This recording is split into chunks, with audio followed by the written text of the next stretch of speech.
Hola, muy buenas tardes de nuevo. Muchísimas gracias nuevamente a la gente de la Secretaría de Tecnología y Ciencia, Investigación, por la invitación, por el espacio. Voy a volver a mostrar lo que mostramos ayer, intentando ser un poco más sintético para aquellos que no estuvieron, y a aquellos que estuvieron le pido disculpas por repetir la presentación. Vamos a hacer el esfuerzo porque esto sea más corto que ayer y bueno. Yo soy Joaquín Corbalán, soy parte del colectivo Aqua Alta, un colectivo que está activo desde el año 2003, pero recién desde el año 2014 de forma activa. Un colectivo que inicia desde unas intenciones conjuntas, unas intenciones compartidas entre amigos, colegas docentes, colegas arquitectos, una dinámica entre estudiantes e inclusive gente no solamente local, sino gente que estaba ya del extranjero, gente de Paraguay del extranjero y gente del extranjero del Paraguay, que de alguna forma queríamos conformar una plataforma de acción que nos permitiese poder abarcar otras instancias fuera de lo académico o del trabajo particular profesional.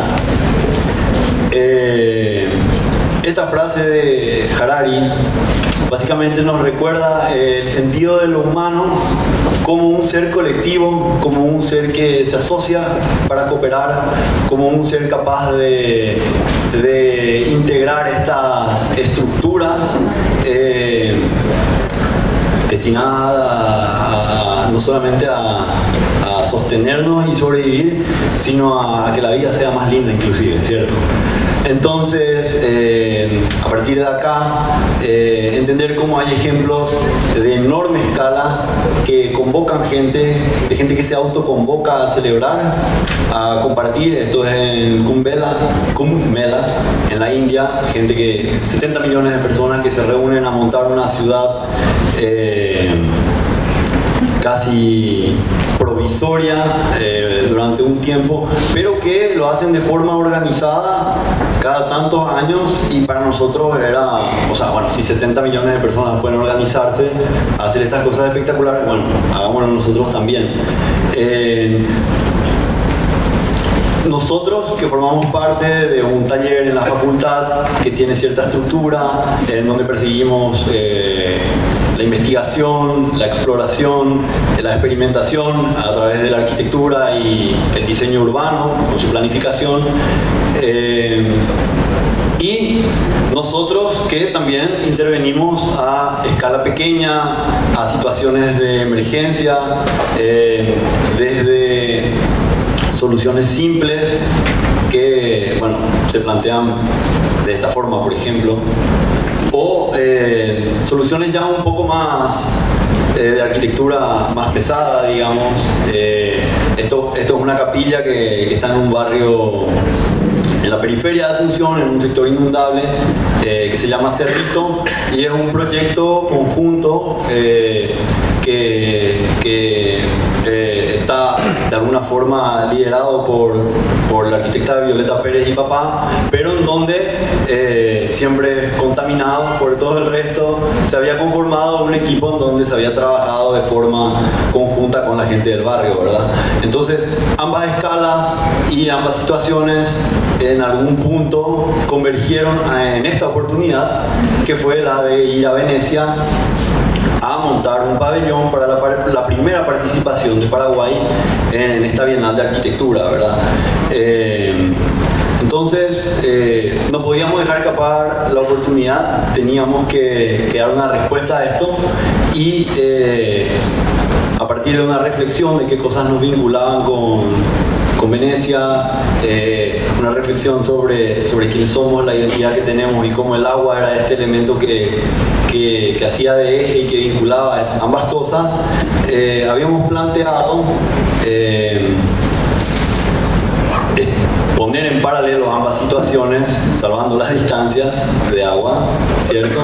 Para generar un pabellón en donde pudiésemos nosotros llevar esta identidad paraguaya que tenía que ver con la madera, con lo artesanal, con inclusive al mismo tiempo con lo universal de estos materiales, ¿verdad? Y en relación con Venecia. Y bueno, estos son ensayos de cómo lo habíamos pensado. En el papel funcionaba de esta forma.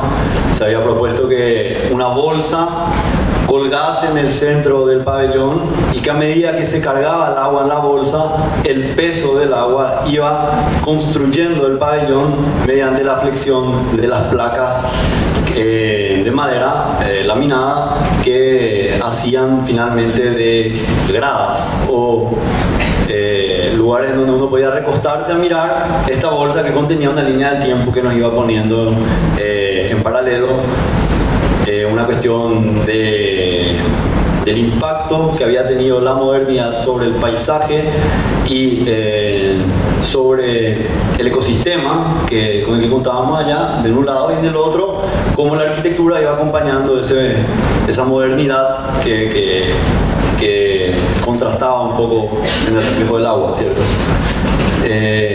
Para poder lograrlo habíamos organizado un workshop con una altísima convocatoria. Por suerte habían respondido ambas universidades, casi 200 personas trabajando en 2 jornadas para armar el prototipo con material que habíamos gestionado de donaciones. Y bueno, estas son fotos de la práctica. Primero probamos cómo doblar la madera y cuánto resistía sin el peso del agua. Finalmente se había hecho la prueba cargando la bolsa. Tuvimos cierto aprendizaje, este lado colapsó, tuvimos ciertos problemas con los sistemas de tensores. Bueno, teníamos que haber hecho esto. Fue un proceso experimental súper enriquecedor y para no dejar esto allí, habíamos contactado con un director de orquesta de allá que tenía un proyecto muy lindo que se llama H2O, la orquesta H2O, que básicamente hacen instrumentos reciclados con bidones de agua, con botellas plásticas y material de desecho que tiene que ver con el agua, haciendo una escuela itinerante por distintas ciudades que ocupan arroyos.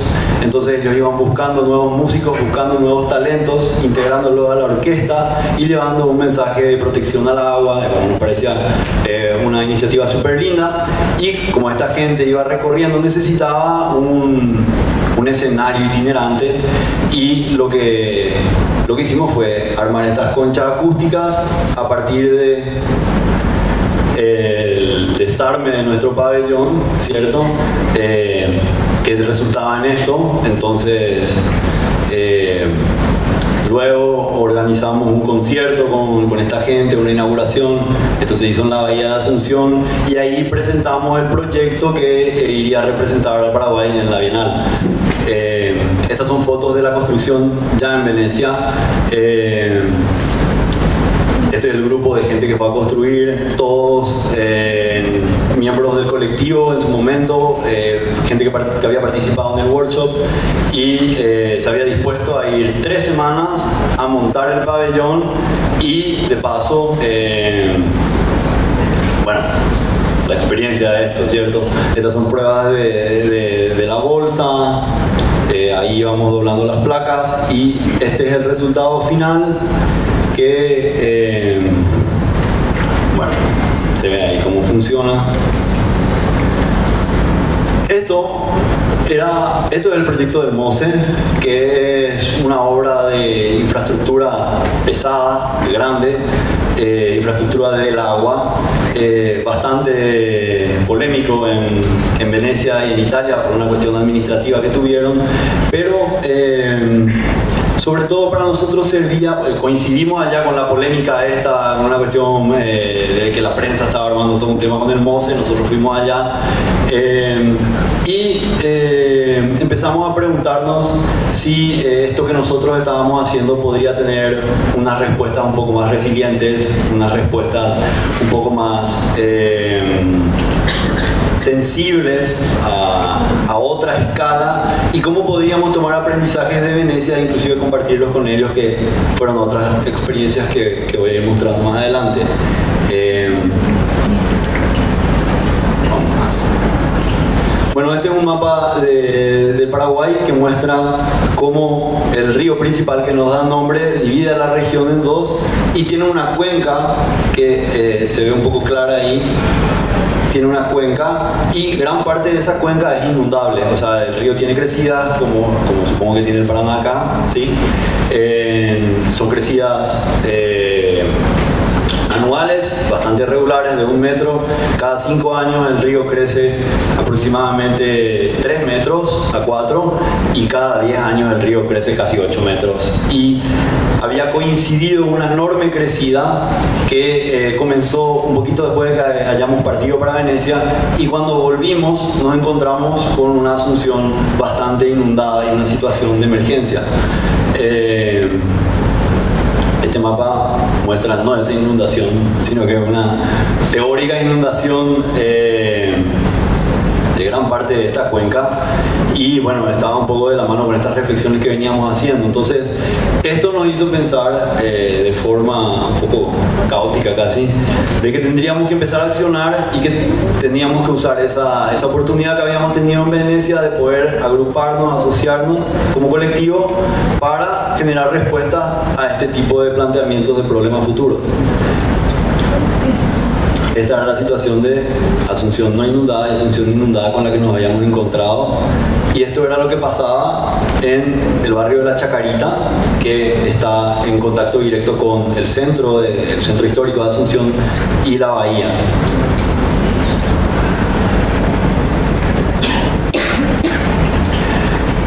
En ese momento nosotros nos habíamos ganado la fama de un pequeño grupo que hacía cosas locas, que donaba proyectos, inclusive donaba escenarios a gente que necesitaba, y gratis hacíamos un montón de cosas y qué sé yo, y nos hicimos una especie de fama extraña que no era la que queríamos.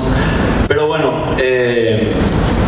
gracias a eso nos contacta una pastoral social que estaba trabajando con este barrio para pedirnos una respuesta a la situación de inundación que aislaba un barrio de Asunción. Lo aislaba completamente del centro, y la gente que vivía en este barrio no podía ir a la escuela, no podía ir a trabajar, o sea, para ir tenía que caminar más de 5 kilómetros, y la lengua de agua que había entrado no tenía más de 100 metros. Entonces habíamos planteado hacer un workshop de emergencia para la construcción de un puente flotante, gestionado a partir de la donación de unos tambores, unos bidones de 200 litros, puntales, que son elementos que la Secretaría de Emergencia dona en casos de inundaciones y este tipo de cosas a la gente que va y monta su casa provisoriamente en las plazas del centro de la ciudad, y pallets que habíamos conseguido también de donación. Habíamos hecho una jornada rápida de diseño de esto y luego 2 jornadas de montaje en un trabajo conjunto con la gente del barrio. Estas son fotos de la construcción y del resultado, que a nosotros realmente nos alegró muchísimo la oportunidad, y a partir de acá fue que nos formalizamos y empezamos a buscar otras oportunidades de acción. Cabe decir que este tipo de acciones son difíciles de lograr desde el trabajo de la oficina particular, profesional, digamos, ¿verdad? O sea, es difícil que alguien te contacte para este tipo de encargos, ¿verdad? Más todavía si son con una situación de emergencia, en una situación de informalidad. Entonces, Agua Alta para nosotros, de un momento para el otro, empezó a significar una plataforma de oportunidades de accionar en campos que tenían una relación directa con la postura nuestra de una ciudad un poco más resiliente, una ciudad un poco más amigable, una ciudad con mayor cohesión social, una ciudad que integra un poco más el gremio y la parte académica y la escuela de arquitectura con las cosas que pasan en la periferia, por ejemplo, o en los sectores más estigmatizados como en la Chacarita. Este fue el primer puente, no sé si hay fotos del segundo. Esto fue luego ya un pequeño trabajito de producción de un pequeño manual para poder montar este puente que lo donamos a ellos, y fue muy gratificante escuchar en los meses siguientes que habían construido varios puentes de este tipo, inclusive en otras ciudades que no tenían nada que ver con la crecida del río. Habían utilizado el puente para conectar barrios en una ciudad de la periferia, en un asentamiento informal, nos habían llegado las fotos, y bueno, todo esto motivó a que continuemos con esta vocación, ¿cierto? Este gráfico muestra cómo esta situación de emergencia en verdad es una situación constante y cómo requiere de una respuesta permanente, no de una respuesta que ante cada emergencia sea una respuesta de SOS, ¿cierto? Entonces, habíamos encontrado un perfecto laboratorio, que es una ciudad que está enfrente de Asunción, que se llama Nanagua, que estas imágenes son de la ciudad de Nanagua. Una ciudad fronteriza, una ciudad que tiene un poquito menos de 10.000 habitantes, pero un movimiento mucho mayor porque por la economía que maneja. Hay mucha gente que va a Nanagua por cuestiones de comercio. Y bueno, esto se encontraba básicamente en un punto estratégico, nos quedaba bastante próximo, entonces podíamos ir a levantar datos, y tenía unas características bastante particulares. Se encontraba entre Argentina y el Chaco paraguayo, en donde desemboca el río Pilcomayo, que viene bajando de los Andes hasta el río Paraguay, que es este que está acá, con una proximidad prácticamente de metros a la ciudad de Asunción, al centro de la ciudad de Asunción, que está por acá, y con una situación de casi Mesopotamia entre ríos, pero con el desafío de poder coexistir con estas inundaciones. Más del 92% de la superficie de Nanagua se inunda, y esta gente tiene que continuar viviendo y trabajando en ese lugar. Entonces decidimos inventar un proyecto, regalarle un proyecto a la gente de Nanagua y ver qué esto podía generar. Fuimos allá, trabajamos un tiempo con la gente de la municipalidad, con la gente de los barrios, y llegamos a un plan estratégico de reducción de riesgos que planteaba básicamente hacer una línea seca que les permita a ellos tener una economía constante, y unas líneas húmedas que conecten los distintos barrios a este sistema, con un centro que pueda funcionar como un mercado de emergencia cuando todo esto esté inundado, como un sitio de refugios, como un lugar donde ellos puedan llevar a sus animales cuando estén bajo agua, este tipo de cosas. Estos son los barrios. Trabajamos con gente experta en hidrología, gente experta en sociología. Fuimos aprendiendo muchísimo, o sea, gran parte de la naturaleza de este colectivo es un poco esa curiosidad, ese interés, y esas ganas de generar situaciones que también nos vayan nutriendo a nosotros, en donde nosotros también podamos aportar y generar todas estas dinámicas de aprendizaje colectivo, conjunto, ¿verdad? Estas son imágenes del plan estratégico. Y a partir del plan estratégico, como no pasaba nada, terminamos el plan estratégico y lo regalamos a la gente de Nanagua, pero no había forma de accionar.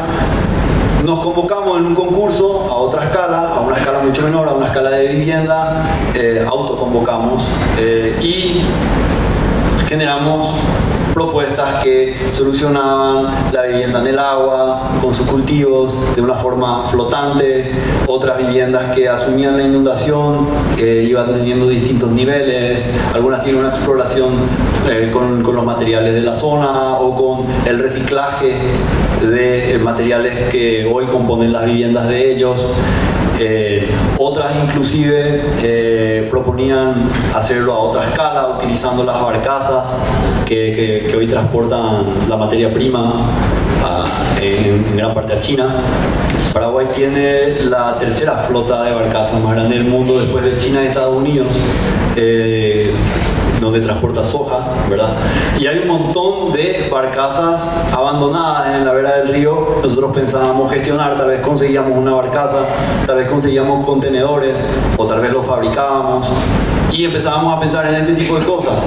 Otros prototipos que planteaban colocarse, aquí tendría que haber una vivienda básicamente abajo, colocarse arriba de una vivienda y con un sistema que asuma la inundación, esto pueda estar siempre vinculado con el suelo, también una situación de habitar el agua, otras hipótesis ya un poco más que plantean otro tipo de cosas, ¿sí? Otro tipo de implantaciones, otro tipo de materialidades, otro tipo de habitar, pensando en el futuro. Y bueno, todo esto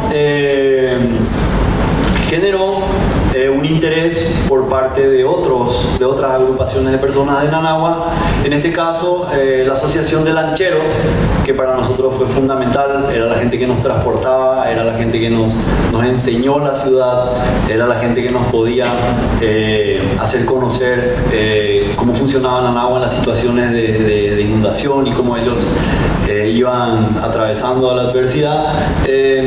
Bueno, nos propusieron hacerle un proyecto a ellos para el espacio de la Fundación de Lancheros, que era como un pequeño atracadero, y en este caso tuvimos la suerte de poder organizar un workshop con la gente de Alborde, en donde después de ir a conocer el sitio y de gestionar otra serie de materiales de donación que auspiciaban el evento y nos permitían a nosotros gestionar la avenida de Alborde, hacer ejercicios de proyecto, de experimentación material, espacial, estructural, constructiva, compositiva, de varios tipos, y finalmente llegar a una idea de proyecto que hoy en día está en proceso de construcción, que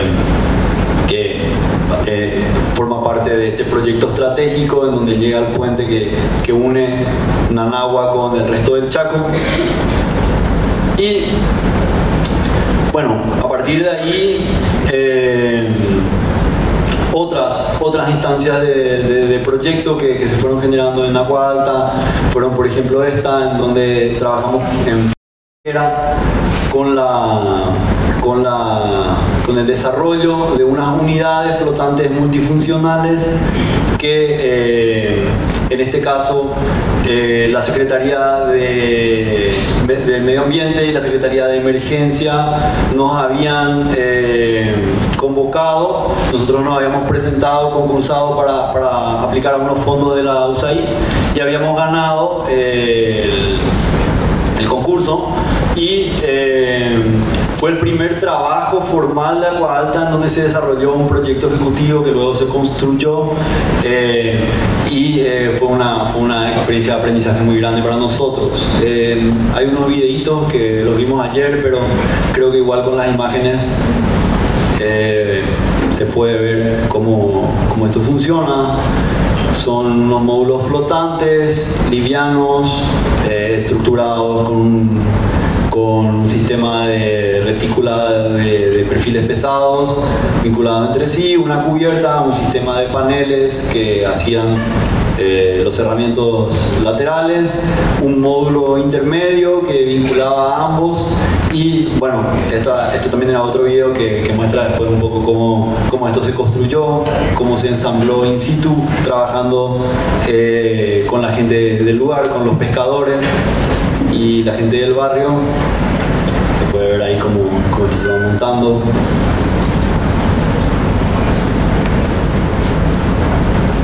esto, o sea, parte del trabajo consistía en una investigación experimental sobre estos módulos, cómo funcionaban. En este caso pudimos contar con la asesoría de un aficionado, en este caso naval, una persona que tiene muchísimo conocimiento sobre barquitos, sobre pontones flotantes y ese tipo de cosas.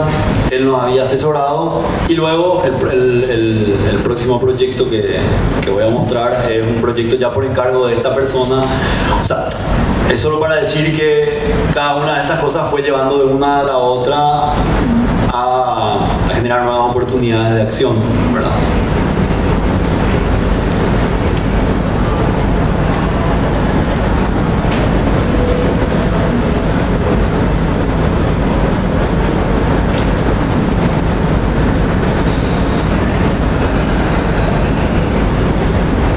Cada uno de estos módulos contaba con una tecnología para los desagües, para que sea montable y desmontable, para poder vaciar estos contenedores, una tecnología de mamparas corredizas, pivotantes, persianas, que se había trabajado en un workshop que se había hecho en parte del prototipo de la unidad flotante, que se empezó a armar en Asunción. Esto se empezó a armar en Asunción, luego se llevó hasta allá se armó el otro módulo, tenía su instalación eléctrica. Bueno, finalmente esto es el interior de uno de los módulos. Funciona, este en particular funciona como un dispensario médico y clínica itinerante que recibe gente de distintas comunidades que están sobre el río Paraguay, en el departamento de San Pedro, y bueno, lo montamos en Puerto Antequera, por eso es lo que figura ahí como parte del proyecto. Ahí se ve.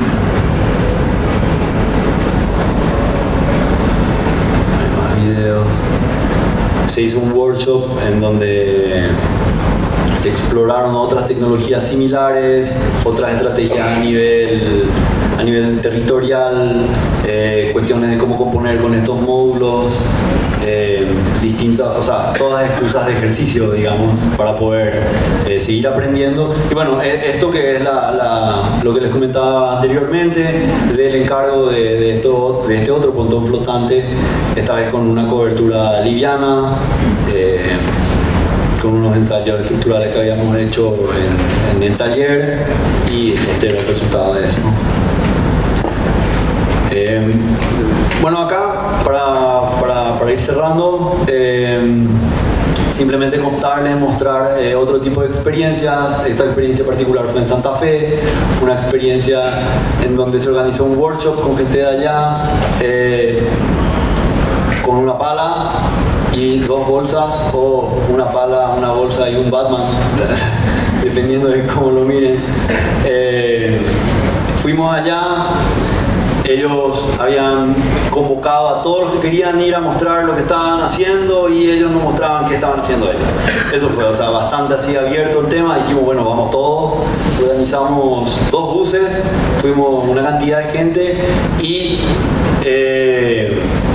estaban ellos trabajando en ese momento con gente de la Vuelta del Paraguayo, que es un barrio que está sobre uno de los riachos de ahí, que se inunda, uno de los ríos que desemboca al Paraná, uno de los riachos que desemboca al Paraná, y plantearon hacer un workshop corto de 2 días en donde le demos a este barrio un punto a cota segura que les permita seguir funcionando desde los botecitos, porque esta gente está acostumbrada a esas situaciones de inundación y tienen sus botes aparte de su moto o de su otro vehículo, ¿cierto?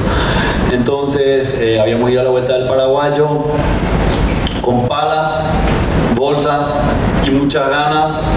Habíamos armado esta especie de sucesión de plataformas inundables a distintas cotas para que uno pueda ir llegando con los barquitos a modo de embarcadero, una cubierta experimental también hecha como con un tejido de bolsas de supermercado. Ahí están los chicos del barrio ya disfrutando del espacio que construimos en conjunto con ellos. Esto, bueno, que simplemente más que una construcción tangible, era una construcción de otro tipo de lazos, de otro tipo de vínculos, ¿verdad?, con la gente de allá. Este tipo de construcciones también se dan con gente de varios lugares, no solamente en Venecia, no solamente en Santa Fe, no solamente en Rosario, por ejemplo, en este caso, también con Córdoba. Tuvimos la oportunidad de tener un workshop hace poco, un workshop que analizaba las situaciones, las realidades del río, digamos, en este caso, en Córdoba, en el caso de los pequeños hilos de agua que en algún momento se vuelven enormes pedazos de agua con tierra que tienen un arrastre tremendo, ¿verdad? Entonces, igual pensar en situaciones de resiliencia y cómo la arquitectura podría dar respuestas a esto, con la gente de Red Sur. ¿Algo pasó ahí?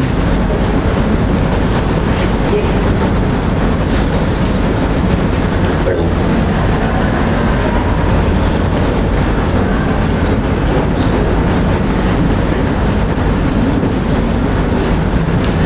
Y otras experiencias, esto fue en Buenos Aires, otro workshop de experimentación ya con el material y las herramientas.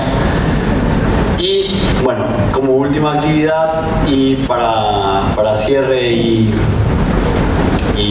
de paso agradecimiento, la construcción de la tribuna en el barrio Mangrullo, que no sé si ya vinieron, seguirán por allá todavía montando los últimos módulos. La verdad que un proyecto hermoso con la gente de la Dominó. Estamos súper agradecidos por la invitación, también a la gente de Matéricos, a la gente de la facultad. Y bueno, las fotos las agregamos para la próxima. Eso, gracias.